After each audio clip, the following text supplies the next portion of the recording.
ახალგაზრდების ჯანმრთელობის სამინისტროს პროგრამული უზრუნველყოფა ყოველთვის ორიენტირებულია ისეთ მიმართულებაზე, რომელიც არ ფინანსდება არც ერთი ვერტიკალური პროგრამით და არის ნაკლებად ხელმისაწვდომი ისეთი მოწყვლადი ბენეფიციარებისთვის, როგორც გახლავთ დევნილი საზოგადოება, ოკუპირებულ ტერიტორიაზე მუდმივად მცხოვრები საზოგადოება, ვეტერანები, სოციალურად დაუცველები და ასე შემდეგ. აქედან გამომდინარე, ჩვენს მიერ შემუშავებული იქნა ერთ-ერთი უმნიშვნელოვანესი და ძალიან, ასე ვთქვათ, პროდუქტიული მიმართულება, როგორიც არის მხედველობის ექსიმერული ლაზერით კორექცია.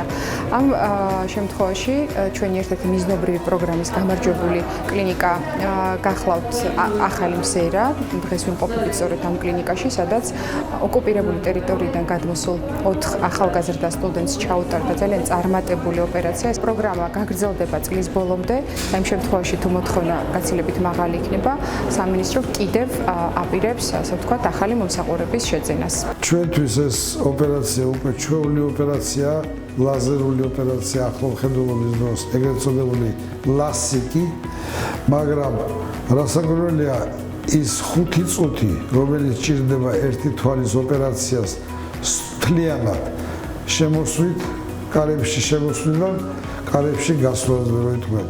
თვითონ ოპერაცია კი გრძელდება დაახლოებით 7-8, ზოგჯერ 9 წამი. ამიტომ მთლიანობაში ერთი თვალის ოპერაცია საშუალოდ არის 5 წუთი.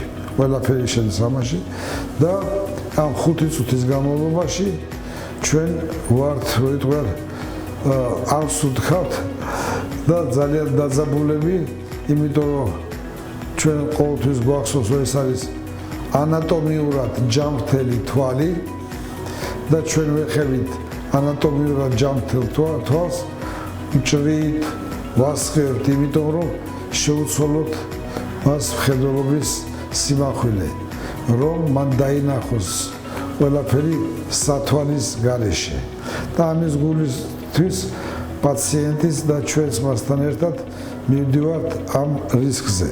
რისკი არის, მაგრამ მინიმალურზე მინიმალური.